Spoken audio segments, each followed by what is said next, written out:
This new moon in Capricorn is the moon that we've been waiting for.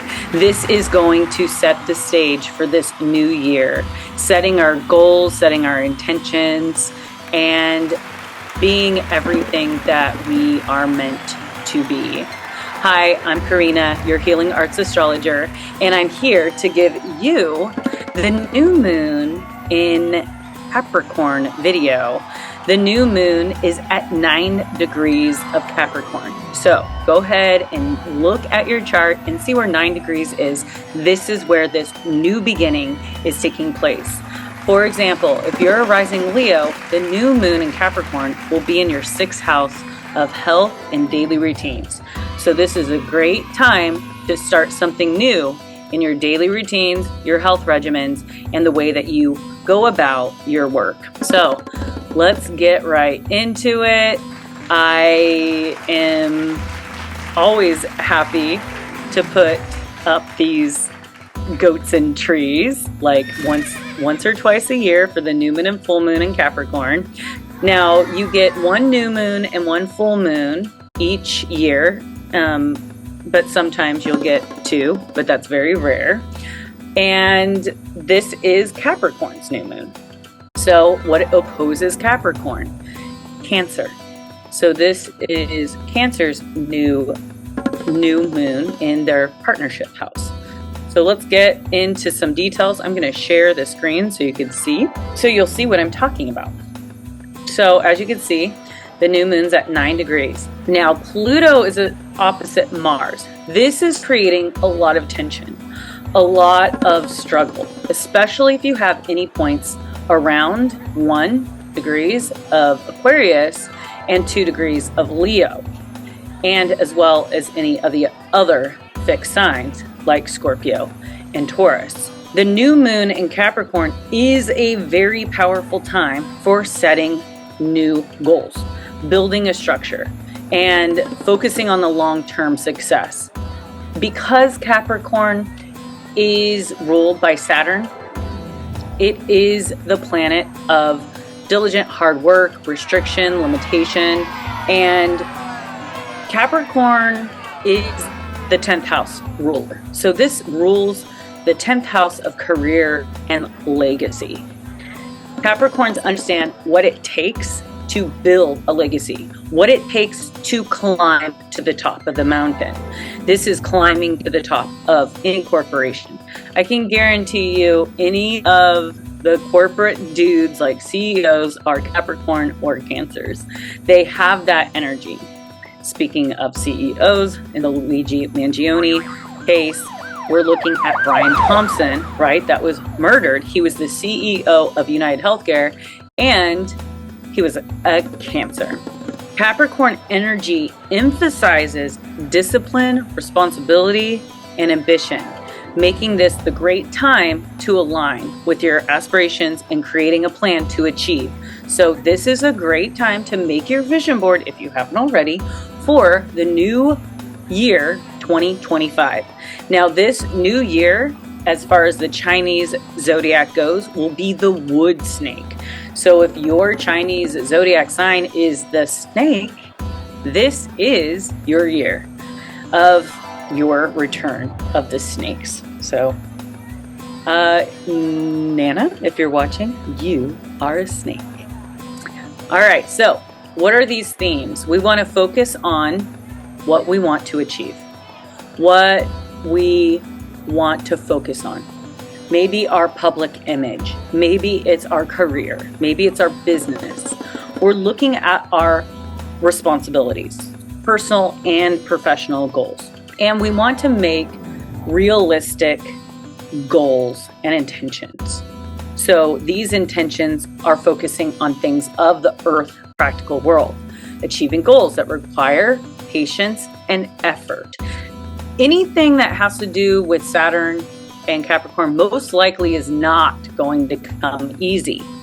That is the realms of Jupiter and Sagittarius. Now, these are, I commit to creating a clear plan for my career growth. I will organize my finances to build long-term stability. These are all things that are going to be brought up during this new moon in Capricorn if you want to exercise this energy to be the best that it could be within your life. Creating a step-by-step plan. Because Capricorn is one of the earth signs, it's cardinal. So it is the initiator of the season. This is the winter solstice. This is about the new beginnings and new starts of this sun cycle, because the sun starts growing in light, the highest and the high heaven midpoint of the zodiac. It is and has reached the completion. Okay, this is the aspect of the mother nature is at work. Capricorns holds a position of prominence and authority and influence. People look up to the highest point of their consciousness. And Cancer, which is the opposite, takes us into the oceanic depths.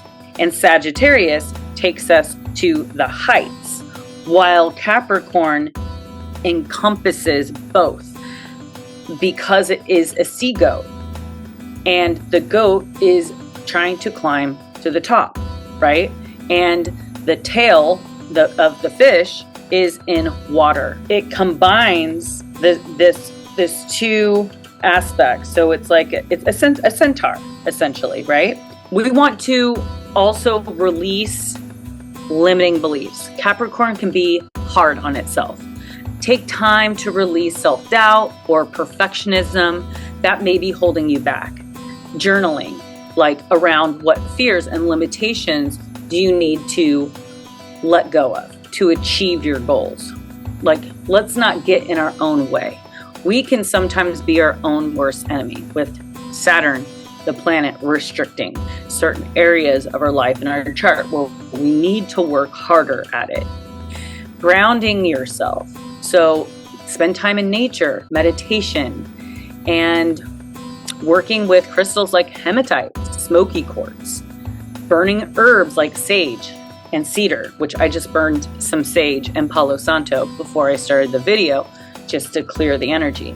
Rituals for this new moon in Capricorn would be cleansing and cleaning your space, right?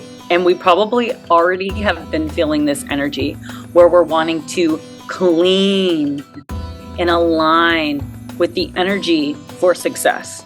So when we clean our space, we clean out the clutter in our mind, and it helps us focus on our ambitions, our growth, and the stability that we desire, which these are all intentions that we can write down. Visualize these things coming into fruition. A mystic rectangle has 2 trines, 2 sextiles, and 2 oppositions. This right here is a very prosperous and lucky aspect where you have the energy is available to create the things that we might find very difficult. With oppositions, that's areas of tension and opposing each other, right? And if you can balance these 2 aspects in a chart, right, which right now it's the South Node in Black Moon Lilith in Libra, and it is Neptune and the North Node in Aries. And then on this side, it's the Pluto versus the Mars. These patterns suggest this tension and challenges in integrating our communication, our belief systems, our structures for discipline. It provides us an opportunity for growth through resolving internal and external conflicts. Now, there is another thing called Thor's hammer, which is involving Mercury. Where's Mercury? Right here. Mercury and Saturn and Mars right here. And this configuration indicates high energy and the potential for breakthroughs, especially in handling pressures, taking action, and managing responsibility. And I know for a lot of us, Mars being retrograde has been a challenge, right? We're losing Our grips, we're slowed down. We don't really have the energy and the drive to push things forward or to go after. And sometimes we don't even know what we're going after. And so there can be a bit of some confusion. This is retrograde. Okay, Mars retrograde is only every 2.5 years. So this isn't something that happens very often. And I think the last time it retrograded in this area was December 20th, 2009. The Mystic Rectangle has lots of opportunities to get things moving. And it's a very lucky time for new starts and for this new year. Whatever you've been trying to implement into your life, whether it's your diet, routine, it is a smooth transition for that. I'm not big on New Year's resolutions in the middle of winter because that's when things are like coming to a close and dying and it's hit fruition and it becomes very tired. That's what winter's about. It's the death, it's the dying, it's the season of completion, and it's time to start to pick up speed, increase in light. That's the winter equinox, is the return of the sun. And you could, even with religion, it's the return of the sun. With that being said, this is a great time for New Year's resolutions because of this new moon. And we have been rethinking and reevaluating our direction that maybe we have been in, and things are changing. And we're just trying to figure out how our routine's going to work and how we're going to integrate these new energies into our life. So this moon screams success, especially if these new starts have to do with career, health, or work. And you could have whatever you decide if you put in the hard work, the diligence that is necessary, because that's the planet of karma, restrictions, limitations, hard work, and diligence. You're not going to get anything unless you work hard for it. So if these are things that you desire and you want, you need to stick in with it and not just jump ship the second things start to get hard, because you will not get that really prosperous Saturn return that everyone's so fearful of, right? And that's what it has to do with Capricorn energy. So our focus is going to be on personal growth, creativity, and spiritual purpose, setting our intentions for our career and legacy. We're embracing transformation because Pluto is that energy of letting go of our past and stepping into our power, reflecting on what no longer serves us and releasing it with intention. And then balancing this Leo-Mars opposition with this Pluto. So direct the energy towards creative leadership or artistic expression, dropping into our heart, understanding that sometimes we need to let go of control or the way that we want things as power dynamics that Pluto has, and really just focus on our heart, our creativity, and everything Leo. Now, Mars is going to retrograde back into Cancer, so the focus will be on the home, the family, nurturing our needs and the needs of others. And so that's going to be really beautiful with the Pluto opposite. It has been challenging with the direct opposition, I must say, with the Leo-Mars energy. Explore your shadows. With Black Moon Lilith at the South Node, there's a lot of these shadow aspects that we're releasing in our relationships, the need and the power to and control that we need. Like Black Moon Lilith is the raw, like animalistic desires within our human nature. There are somewhat of our shadow aspects, and Black Moon Lilith being in the sign of partnerships and relationships, it could just be like over obsessive, obsessive in relationships. It could be that, but these are things that we're releasing because it's on the South Node. We're releasing those insecurities, those hidden desires, or we're confronting these fears as well, combined with this Neptune opposing it, right? So it's like we have to take off these rose-colored glasses and see the things for their truth. and we can't, you know, demand certain things in our life if we're not willing to work for it, and also look at our own shadow aspects and how we could let go and try to face these underlying fears and insecurities that have been keeping us from stepping into our authentic strengths and transforming our shadow aspects into something that is really powerful and effective. Now, the focus on the Pluto and Aquarius is about this growth in a larger community.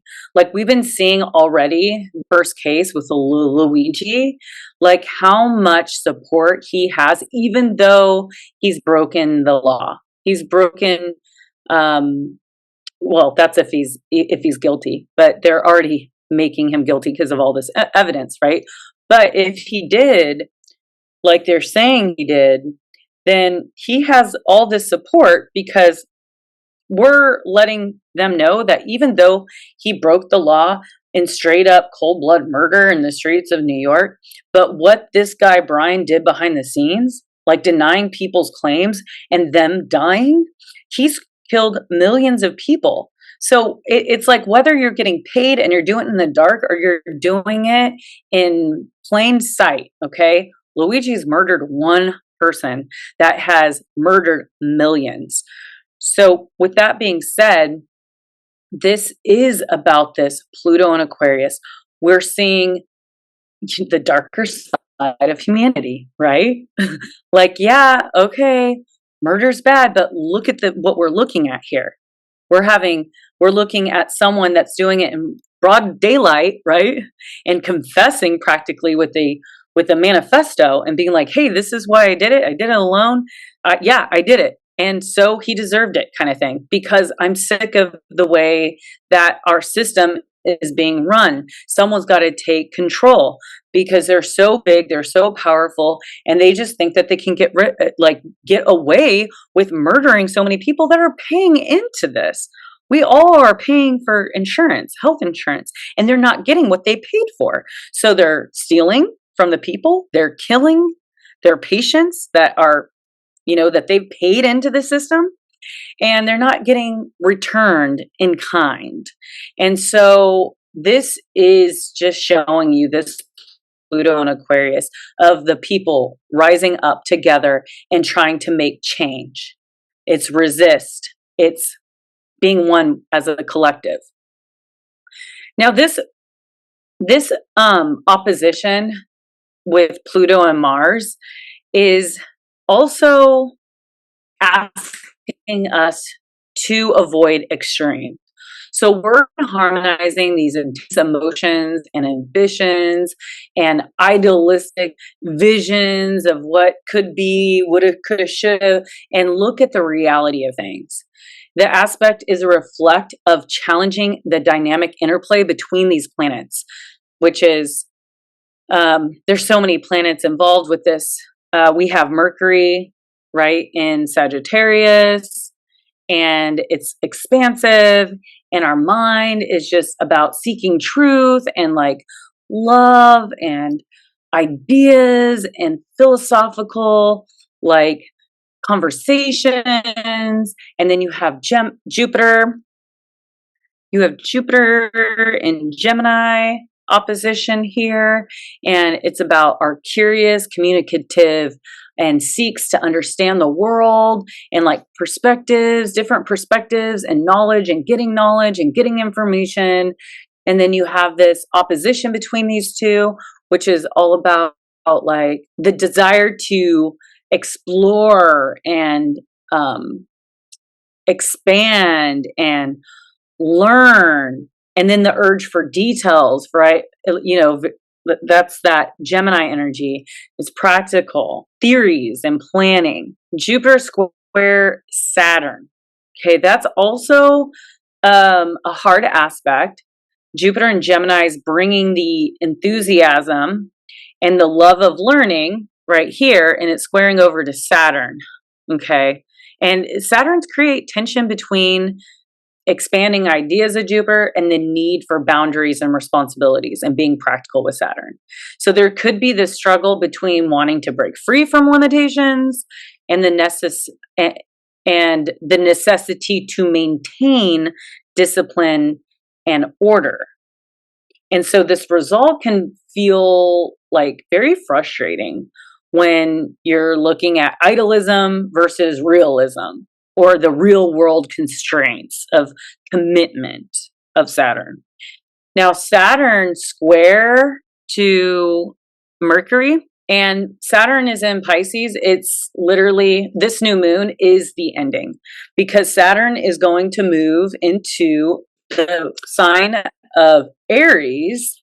And when that happens, we're going to start building the new world. And for Capricorns have been going through a lot of transformation, a lot of death, because if they're running the corporations, they're running the systems, they're running the government, they're running the health, corporations and the corporations and blah, blah, blah, right? And that's like literally with Pluto running through Capricorn the last 15 years, it was destroying the systems, destroying the stability, destroying the systems that no longer work. And then these people are left without their stability, right? And so that's the Saturn in Pisces. Saturn, just think of Saturn as a house, and the house is built on like water, right? So if you think of a house that's built on, let's see, New Orleans soil, right? There's like water underneath, and there's this really moist soil on top. It's going to not be stable. And so I think that's what we've all been going through, is like we've been desiring some kind of new structure in place because all the old ones are just being destroyed. And we need some kind of restriction or restraint to balance the expansion.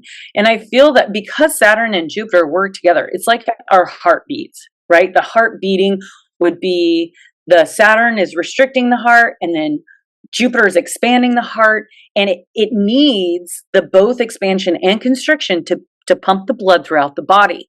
Now, if we don't have that Saturn restricting, we're just like expanding into Neverland of nothing has limitations, nothing is restricted.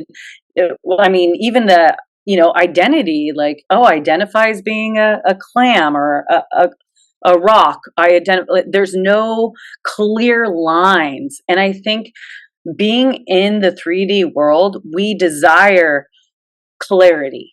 And when things aren't clear, because this is, okay, and we're going to get deep on this.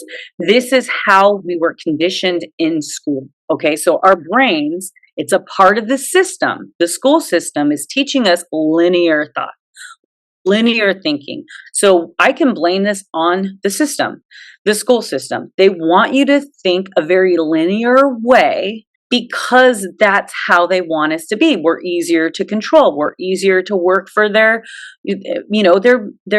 corporations, right?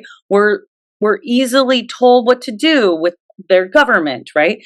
And their laws and what we have to pay for. And so we're all being conditioned that our minds need to be clear on what goes where. This is in this box, this is in that box. Back in the day, there was women's bathroom, men's bathroom, black and white, very clear, very Saturn. It's how the system has made our brains. Now that the systems are collapsing, these new minds aren't getting that definitive need for clarity, okay? So it's easier for the younger generations to identify very different ways, right? So now we have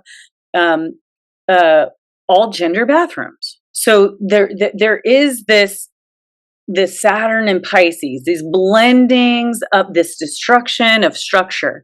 Now, when Saturn moves into Aries, we are going to be driven. Saturn is going to be on fire to want to create structure. And it's going to be building the new world. What are the new systems going to look like? We're stepping into that in 2025. So it will enter into Aries at the end of May. looking forward to building the new world with my fellow community and humanitarians. So I digressed. Let's get back on track. Saturn square Mercury. Saturn in Pisces is cautious, deeply introspective, focuses on long-term goals, but also feels very foggy and restrained emotionally. Now, Mercury in Sagittarius is straightforward, open-minded, and focused on the bigger picture. So the square can indicate difficulties in aligning your thoughts with your reality. Saturn's serious, grounded nature may feel restricted by Mercury's optimistic, broad thinking, and there could be these challenges in communication where one might feel misunderstood or find it hard to express thoughts clearly or practically. So with all this, there can be difficulty reconciling the urge for freedom and exploration with the reality of responsibility and structure. So we're looking to balance these energies. And once we learn to balance these energies, right, of needing to be in control and, you know, fighting for our freedoms and stuff like that, with dropping into our heart, and then balancing this structure, this expansion, and our relationships. This is like, all of this is a lot centered around relationships. And Venus has been transiting Aquarius, you know, this Aquarian energy is very strong right now. So that is all I got for you. I think that's enough. I'm going to wrap it up with a card reading. Thank you for liking, sharing, and subscribing. And yeah, let's pick some cards. Oh yeah, I wanted to, okay, so this energy is the Devil card in the tarot. So the Devil card represents the shadow side and the negative forces that restrain you and hold you back from being the best version of yourself. And you may be at the effect of negative habits, dependencies, behavior, thought patterns, relationships, and addictions. So you could find yourself trapped between the short-term pleasures you receive and the long-term pain you experience. Just as the Lovers card speaks to duality and choice, so too does the Devil card. So the Devil card, you're choosing the path of instant gratification, even if it is at the expense of long-term well-being. And this is what this new moon is asking us not to do. It's asking us to balance the two. Don't just go for the easy. Don't just go for what's like gratifying, whatever is easy. It wants you to balance. Hey, look, no, you focus on the long term as well. Don't just think about the instant gratification, but focus on the long term as well. The Devil card often appears when you have been tricked into thinking that you have no control over your shadow self, or these negative forces that you can never break free from. So you believe that you need it and you must have it, even if it means going against what you know to be right to obtain it. So deep down, though you know it's in your determined and that you are only doing yourself a disservice when you cave into these lower needs and desires. To break free from these negative patterns, you need to acknowledge the hold they have over you and the impact they're having on your life. Okay, so for example, the first step of Alcoholics Anonymous is an admission. We admitted that we were powerless over alcohol, that our lives have become unmanageable. So that's just an example. So this is all on Biddy on the Devil card. When the Devil shows up on the tarot reading, see it as an opportunity to bring these negative influences into your conscious awareness so that you can then take action to free yourself from their hold. Shine your light on the negative patterns that you have been standing in your way for so long, and over time, you will loosen the grip that they have on you. Given that the devil is a major arcana card, it is unlikely that you will be free from your addictions and dependencies overnight. It may be a reoccurring pattern for you, and it will take a tremendous amount of willpower and strength to free yourself from their influence. But know this, it is possible, and it is up to you to make it happen. And with this new moon in Capricorn, that's what it's asking. Look, taking your power back over your shadow aspects, over your addictions, and over the things that potentially are holding you back from a beautiful life and holding you back from your goals. So I'm going to pick a card from my Radiance Tarot deck. Man, all of them want to come out. These goats and trees are hilarious. 5 of Pentacles. All right, I'll take it. Let's read it. 5 of Pentacles. It's a money card, and guess what? This is an earth money type new moon. I accept that I live in an abundant universe. Isolation, misfortune, pessimism, and confinement. The 5 of Pentacles denotes that you understand yourself as a victim of misfortune, whether it's in an emotional or a financial sense. You might have gone through a period of adversity that has left you feeling small and isolated. However, by focusing on the dark confinement, you reinforce its scaffold. Unfortunately, if you continue examining what you're missing, you'll call in more scarcity. Instead, remember that you live in an abundant universe. Just as there are unlimited grains of sand and infinite stars in the galaxy, there is plenty to go around in terms of money, love, connection, or whatever else that you might desire. Frequently call this truth in mind. In order to embody it, you have to make an effort to walk out of the bounds you've built around yourself, Saturn.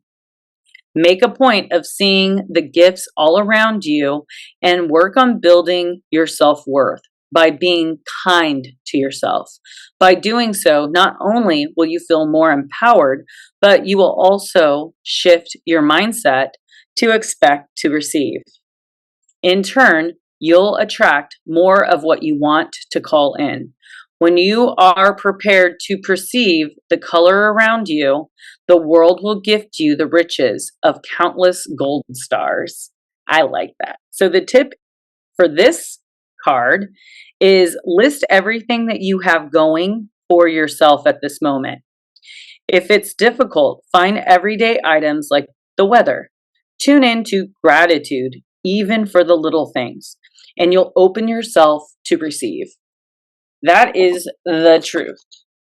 And I'm going to pick one more card out of my animal spirit deck. Take a little sippy whippy. I hope you guys all had a lovely holiday with the fam and your friends and your chosen family. Do a walking meditation every day for a week. The kiwi. Oh my gosh. There it is. The kiwi. Aww. Little kiwi. Most of the time, walking is a way that people get from point A to point B, often in a rush and without regard for what's going on around them. Meditation is typically viewed as something people do while sitting cross-legged for several minutes. However, that's only one form of meditation. Walking with awareness and intention is another. Find a place, preferably in nature, such as the forest or woods, where you can simply walk for 10 minutes or more each day for the next week. Experiment by walking more slowly than usually do. Try moving at 80% of your usual speed. You can also try speeding up your pace, but stay present and be aware of how it feels to move so rapidly. Then slow way down for a few steps to where you can really feel each step you take. Notice how the contact with the ground starts at your heels and slowly moves up to your toes. If possible, try it barefoot. Be aware of the sights, sounds, smells as you walk, as well as the rhythmic feeling in your body.